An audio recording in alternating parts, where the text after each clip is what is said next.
I'm Will Smith, and welcome to the Tao of Bergerac. Some of you might only know Bergerac as a region in France. You are idiots. Most of you will know it as an 80s detective series set on Jersey starring John Nettles as Detective Sergeant Jim Bergerac. Jim solves crimes whilst negotiating his relationship with ex-father-in-law Charlie Hungerford, boss Barney Crozier, and a bevy of beauties. On the surface, this might just seem like a superlative drama that raised the bar for TV detective shows and paved the way for such imitators as Cracker, Prime Suspect, and 24. But it's so much more than this. Bergerac is a treasure trove of emotional truth and moral wisdom. Life lessons fall from it, like excuses from a shoplifting child. Now, imagine my delight when I came across an audiobook of John Nettles reading other life lessons, namely the Tao, the ancient Chinese book of wisdom. Ever since then, I've used it as a guide to solving dilemmas in my life. It's kind of a karmic handbook. I know I can get easily upset. I find it hard to let things lie. But the Tao helps me calm down and accept things. For instance, this is the sound of my flatmate doing the washing up. Yeah, that's not some kind of Zen moment. Nor is the sound down or the tape broken. He never does it. It really aggravates me, but I calm down when I listen to section 16 of the Tao. Understanding the ordinary. Enlightenment. Not understanding the ordinary. Blindness creates evil. It couldn't be clearer. I understand the ordinary, i.e. the need to wash up. My flatmate doesn't understand this and is therefore evil. But then, we live in an unjust society. I recently purchased Season 2 of Bergerac, now thankfully released on DVD, allowing us to enjoy crystal clear picture and surround sound. And yet, they have neglected to furnish this long-awaited release with a DVD commentary. I had to do my own.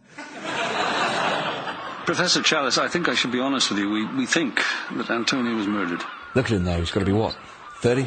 32? What am I thinking? 28. Yeah, a 28-inch waist. He's like a polecat.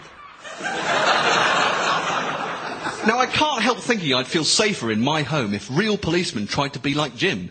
He delivers more justice than any other cop on television. He's leagues ahead of 24's Jack Bauer, who seems to only work one day a year. Bergerac ran for 87 episodes over 10 years. I estimate that of the 72 arrests that Jim makes, 67 of those would have led to a criminal conviction. And who knows what his arrest rate would be now if the series had continued? Who knows? Well, I do. And so can you if you read my fan fiction. Which I hope will one day surface as CSI Jersey. And spin-off show Bergerac Uncorked, featuring cast interviews and an interactive case history message board. BBC Three love that kind of rubbish. Now, as a cop, he just focuses on getting the job done, without any contrived tics or quirks. I hate it when a law enforcement officer's individual sense of style and methodology is ill thought out. Take Batman, right? He's scared of bats, so he dresses like a bat.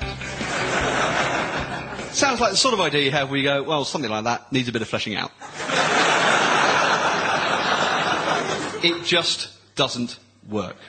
What I say to Batman is this. Do you have any of the characteristics of a bat? Do you have claws on your elbows? Do you have poor eyesight, which you compensate for with your sonar capabilities?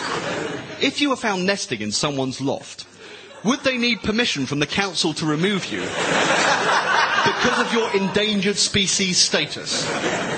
Is your urine so high in ammonia content that humans entering your breeding ground have to wear breathing apparatus? No, it's nonsense. I mean, I am slightly biased. I auditioned for Batman Begins. It wasn't my fault. There was a mix-up with the casting director. Obviously, when I turned up, I realised that I wasn't right for Chinese. Sample complete. Ready to continue?